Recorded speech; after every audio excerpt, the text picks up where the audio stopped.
Alrighty, back in this thing. Looks like the rain let up, thankfully. Hopefully it stays this way all the way to work. And today's daily law was the 2 kinds of failure. First kind of failure is the failure to even try. To even try something new out of fear of getting it wrong. That is utter failure to the highest degree, because you will guarantee that you stunt your growth and that you never learn anything new. You are staying in your comfortable zone and not venturing out into the wilderness of life. The second kind of failure is the good kind of failure. It's the kind of failure that you're expecting, or that you should expect whenever you're learning something new. Because no one gets it right the first time when learning something new.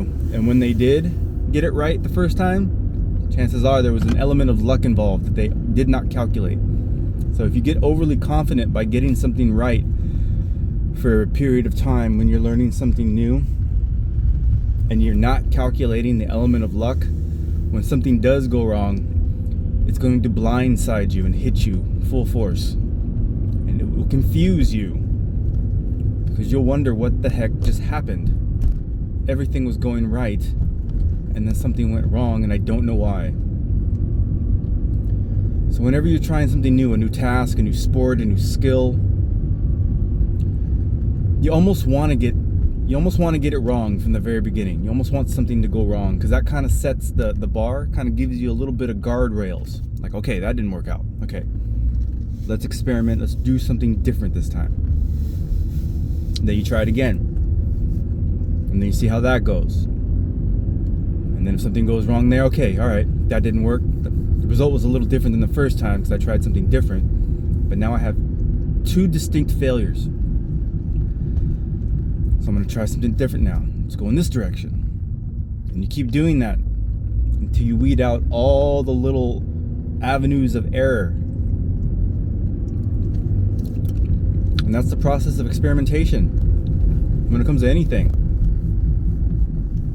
You know, if you're an inventor or any kind of experimenter of sorts, this is how the process goes. And that's how that's all around you. It's all how it's been invented. You know, trial by error. Right? Something like that.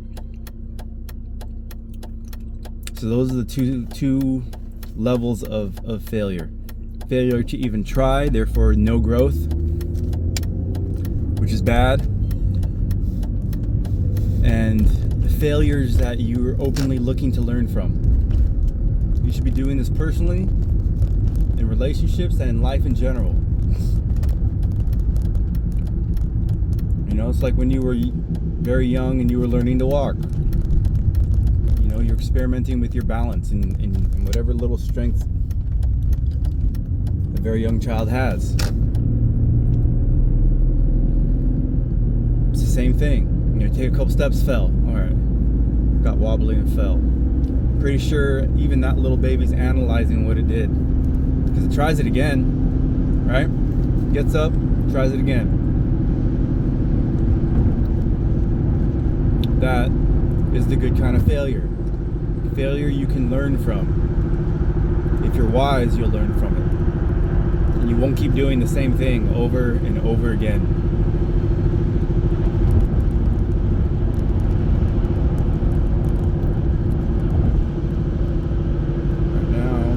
Guys get past me. Big old truck hauling cars. I'm not trying to drive as fast as you gentlemen or ladies. Never know. Alright, we'll get behind you. So far so good. The rain let up and there's none as of yet.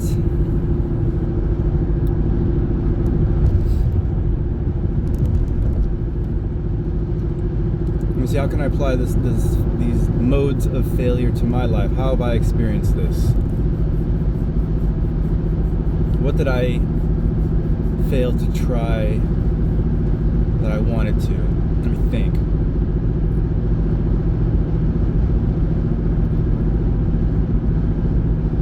I think when it came to my life in general,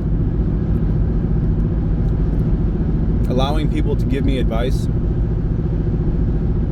and allowing this insistent advice to influence my decisions was a failure on my part. You know, it led to some interesting things, so I can't say 100% that I regret the outcome overall, because I probably wouldn't even be here talking to you guys had I chose something differently. And the life I'm in right now,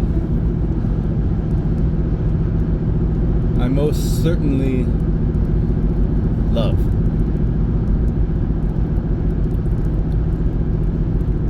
But who knows what I might have been able to turn myself into had I just stuck to my guns, so to speak, made decisions that I was completely happy with. And even if the failures would have come through that avenue, what I might have learned, you know, at least at an earlier stage in life, rather than having to learn all of this right now. You know, it feels like I'm playing catch up with my life. I allowed other people's wants and needs to hijack my life. And again, while I do want to say it was a mistake, I can't regret it either, because now I have this beautiful woman that's at home, right?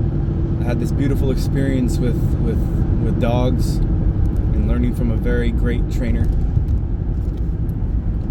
Right, I got to see that while one of the worst times that I hated in my life, driving a truck, yielded one of the most beautiful memories I'll ever have. You know, I helped build the training facility that I later went to go train at when it comes to how I approach dogs from a psychological standpoint. You know, dog psychology.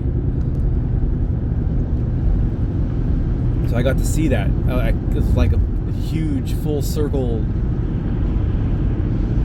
event for me. But to be honest, it's because I took some very drastic decisions. I did a very wild thing. And that's the only way that was able to come full circle. And that's because I didn't listen to anybody else. And I said, screw that, I'm doing this. I don't care how crazy it seems to people. This is just what's going to happen for a little while. And I stayed patient, and I just stayed relaxed within my decision. And all of a sudden, these small life clues started to show up, these little hints, little nudges from life that would make me think, okay, I'm gonna do this. This feels right. You know, I'm gonna go to the rescue every day. How about with the dogs? This feels right.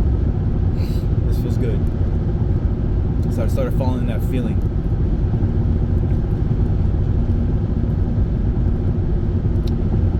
And that's why I'm even here talking to you guys now. So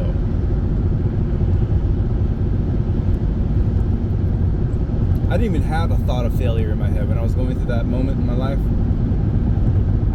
I mean, from the outside, I guess, my girlfriend hates when I say this.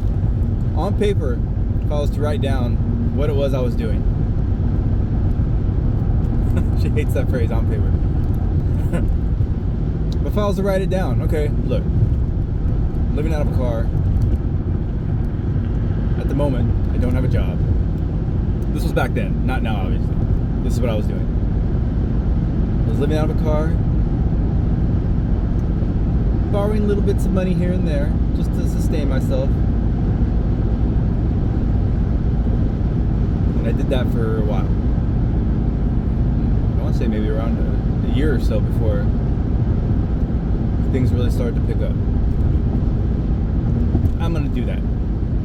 If I was to write all that down and show it to you, you'd probably be like, what the heck are you thinking? That seems like the worst decision in the world. You're gonna live out of your car? Yep, I'm gonna do that.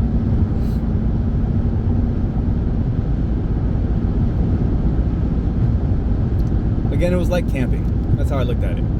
Just camping for a while. I'm gonna go camping for a year or so out of my car.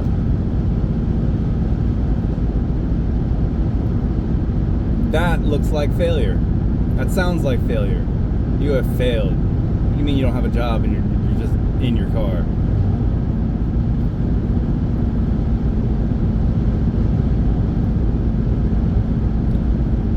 But that was me trying the most drastic thing that was new that I could think of. I was just gonna let this happen for a bit. And then life opened up to me. So how I see it is, instead of allowing other people's influences to force life upon me, I became my own influence, and my life opened up to me. So before it felt like all the walls of life were closing in on me, I found myself doing things that I never really wanted to do, but it felt like I had an obligation to do them. And that obligation wasn't to to myself. So when I started to think in those terms, like, I have an obligation to at least try to have my own life for me, that's when the best parts of my life arrived. And the woman I have now, the experience I've had with dogs, even this job I'm going to now. I was at a rescue prior to this, I believe, yeah. And this was before the pandemic. I was working at a rescue, and it was working with dogs, so I liked it, but I didn't like the setup. I didn't like how the dogs there was zero socialization. And the whole idea of a rescue is they're supposed to adopt these dogs out, but they were doing a huge disservice to these dogs because most of them were not socialized, so they weren't friendly with other dogs. And most of these dogs were strong breeds, a lot of pit bull mixes. And it's just, if you don't have that kind of dog under control in terms of their behavior around people and other dogs, you're going to fail at trying to put them in a home. And I saw that place adopt a lot of dogs out, and a lot of those dogs came back because it just wasn't working. So I was just not happy there anymore. Then I got an attitude with the owner. Said some stuff I probably shouldn't have said. And I was like, you know what, screw it. I'm going back to the job I'm going to now. So I put in an application. Because I had left there on good terms. And having a background in that field of manufacturing, I'm like, hopefully this works out. Let's see what happens. So I put my application in. And a buddy of mine texts me back. He's like, I see you put an application in. How are you? Caught up real quick in text. He's like, come in for an interview. So I did. So I go for the interview. He comes walking into the lobby. He's like, all right, let's go. So I follow him into his little office area. And we both sit down. I'm like, wait, I'm interviewing with you? He's like, yeah, man, I'm the manager here. I was like, no way. That's so cool. Good for you, man. We catch up a bit, and he ends up telling me that it was kind of me that influenced him to start taking his life a little bit more serious. So he ends up putting in, there was an opening in management, and everybody kind of wanted it. He went for it, and he got it. And I had a little bit of something to do with that, even though I didn't even try. I was just kind of being me around him when I knew him before. This guy was listening the whole time to me, just to whatever the conversation was, but he was kind of impressed with me. I had no idea at the time. He told me this later.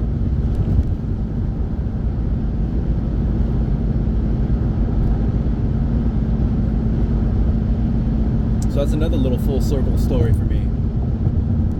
Had I not been who I was around him, he might not have been who he was then when I tried to go back. And I may not have been going back to this job. Nobody would have known me here. He's moved on to other things. He's doing big things in the manufacturing world. Really proud of him.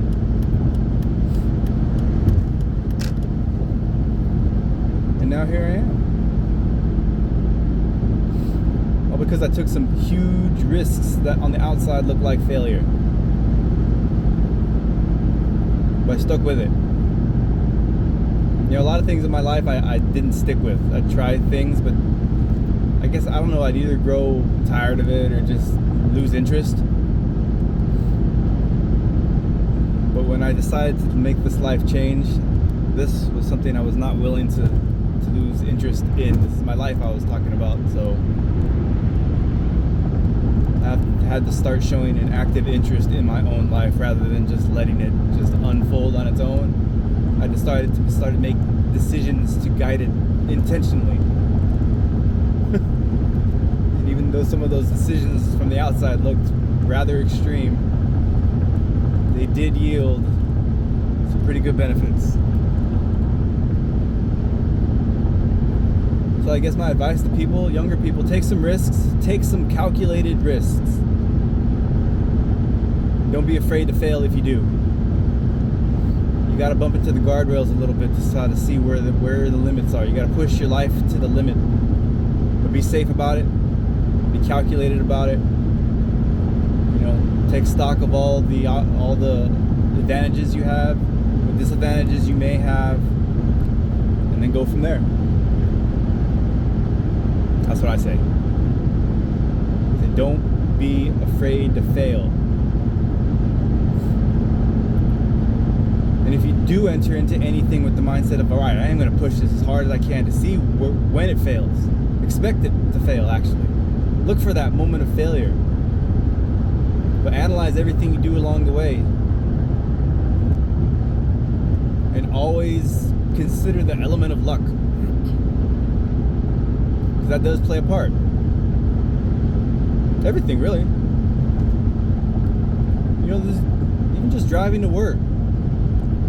You think you got there successfully because you did all the right things?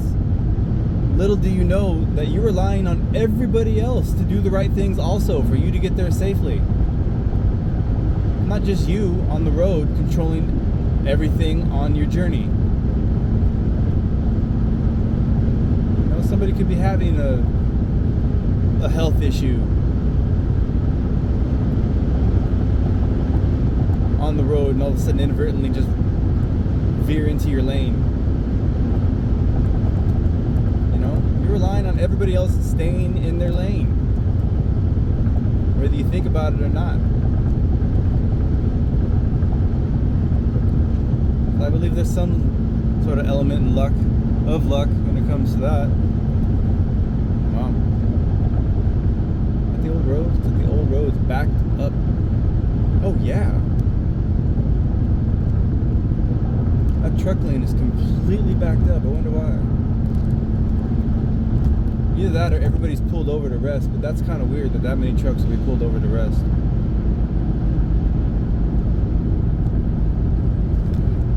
Alright, almost about halfway to work now. Everything's gone smooth so far, knock on wood.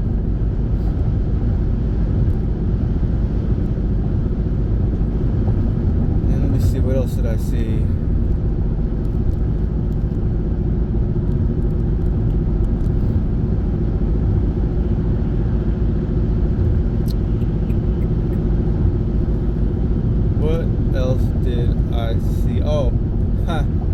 People still trying to explain away this Michael Jordan thing. Yeah, he was just trying to help him get the ice off his shirt. That's what they're saying. That's all he was doing. There was ice. He was trying to get it off the kid. Watch the clip. Do you see any ice coming off this kid? And he's not just like brushing the kid down like, oh, let me get this ice off you. He's like grabbing this kid, like grabbing his butt area, like making a pinching hand gesture. It's strange. I don't know what is happening with everybody in the world. I said it in a different video. I'm glad I was a Magic Johnson fan. I was a huge Laker fan, and I was fortunate enough to see Magic Johnson play. Thank goodness. Because you will not see Magic Johnson pinching a little boy around the backside area.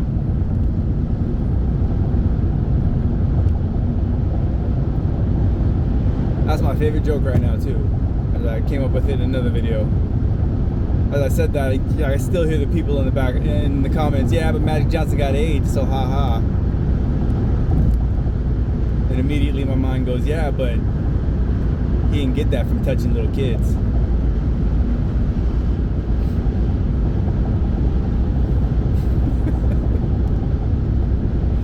That's a bit, I'm telling you, that's a good one.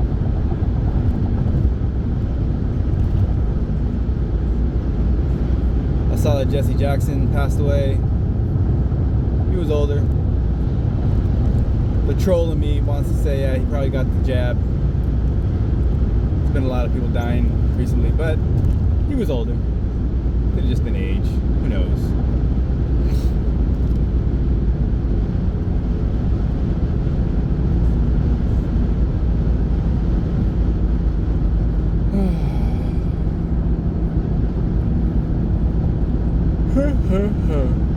See some brake lights up ahead. Hopefully everybody's not gonna stop. Still no rain, thank goodness. Just trying to fill the air so you guys don't have to listen to silence.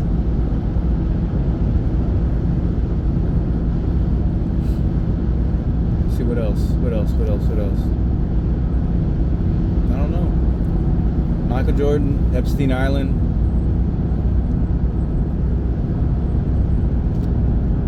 Saw something about Hillary Clinton claiming that I guess she has to testify, or there's some sort of, she has to testify or something. I forget about what.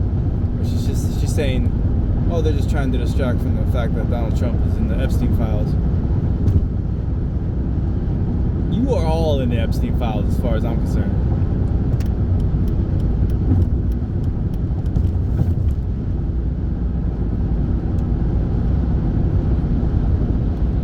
Still trying to play Donald Trump as a devil game. Meanwhile, Frazzle Drip. If you don't know what that is, look that up.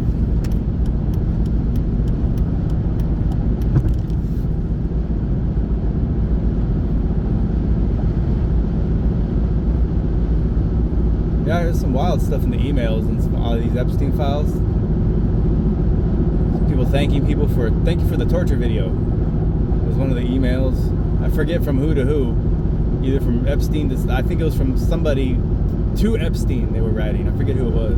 Thank you for the torture video.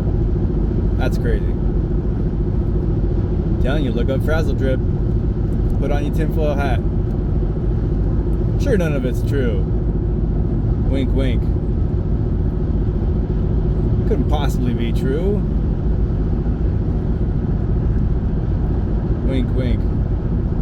Meanwhile, thank you for the torture video. That was in the Epstein files. This whole thing is really a distraction. I don't think it has anything to do with Donald Trump. There's global things, global chess pieces being moved right now. And they want everybody looking at Epstein. First, nobody look at Epstein. None of it's true. It's all a hoax. Now, all of it's real. Everybody look. That's suspicious to me. The inconsistency. And everybody's falling for it. Because that's all everybody's really talking about. Epstein, Epstein, Epstein. And then they activate Michael Jordan so he touches the kid.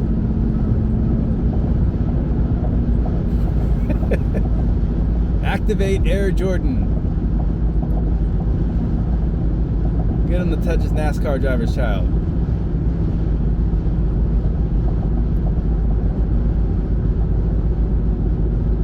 Wild, wild world. Kind of coasting behind this truck. Let's see, down to about 60 miles an hour.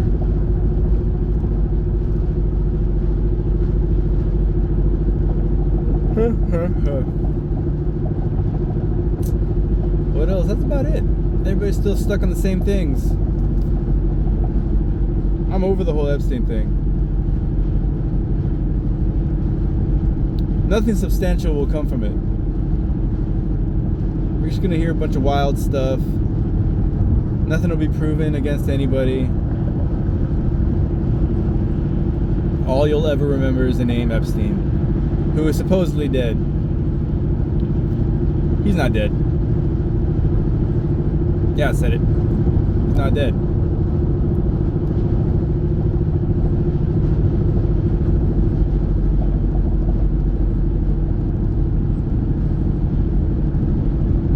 Notice how the people that they want dead, they let that video run, right? No video malfunction there. When Charlie Kirk got killed, high definition video. Everybody watch. Right? They don't release frames of Charlie Kirk's video. Matter of fact, I think Epstein's cameras malfunctioned. Right? Or like Building 7, they just release frames. Not the whole video, which I'm sure it was a federal building. Pretty sure at that time they had some very good cameras on that building. And they released less than that. I don't even remember. It's like 5 frames of footage or something like that, maybe. Less than 10 frames. Frames, pictures. Might as well have given us Polaroids.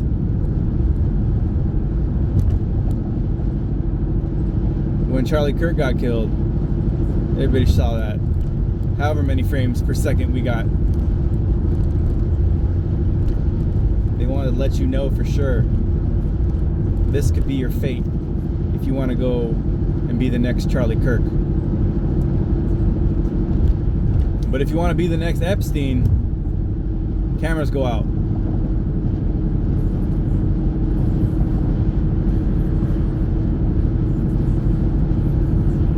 How about that for inconsistency?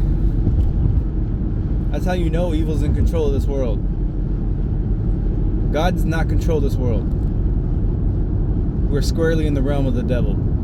I believe that firmly. Or whatever evil, however you want to term evil. That's just what's in control here.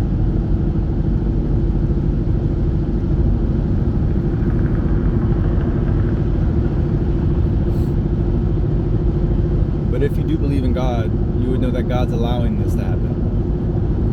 Ultimately, God does control everything, but He allows evil to exist. Without evil, you can't make the conscious decision to choose good.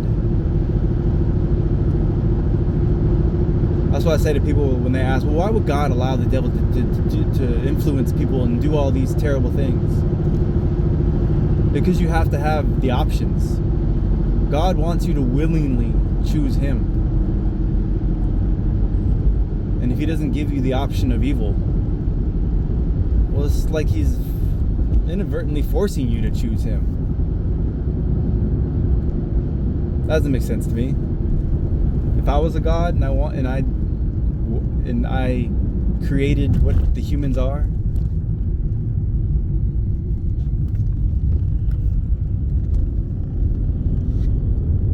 see, I think people tend to humanize what the idea of God is too much. So even to say that God wants you to choose good, that's like a human thing. That's like a human mentality, and God transcends how human minds work. So who knows? But I do know this. You're given both a choice. You were given the choice to do good, or you were given the choice to do evil. You were given the choice to think good, or you were given the choice to think evil. Which are you willingly choosing from moment to moment? I think there's an afterlife. That's what you will be judged on. All the receipts of your thoughts and actions will be pulled out if there's some sort of afterlife. And they'll say, look, all right, remember this moment? This is what you were thinking. Remember this moment? This is what you did. I've heard people say that. There's some sort of life review, like when people have near-death experiences, or if like they've died and come back for whatever reason. I've heard something like that. Like a life review, all like your whole life and everything you've done flashes before your eyes. Who knows if that's true? It's an interesting thought if it is. You know, you kind of have to, you're gonna have to account for your thoughts and actions. So choose them wisely and do your best to make the healthy choice in action. You can do the opposite. You know, you can be the type of person that screws over everybody, you know, just to get ahead and make sure that I'm doing for me. You can do that. Be that person. But I believe in karma. So you can't do that without having to pay up in some way. All right. Well, I have arrived at my destination. Turn everything off. Another safe journey. Don't be afraid of failure. Be bold. Move into action. But with your eyes wide open, knowing that you could fail. But don't let that failure stop you from pushing forward. Because now you just gained a little bit of information. That's what you're really looking for. There's information in failure. Like this device I make. When they were experimenting making it, you want to know that it's going to fail. Because you know you're not going to get it perfect at the very beginning. So you want all those failures to come out early. And then little by little, with small adjustments, they start to diminish to the point where you have a perfect device that can be implanted into a human body. That way you can be part of somebody's miracle. That's what I'm going to go do now. All right, let's get to work.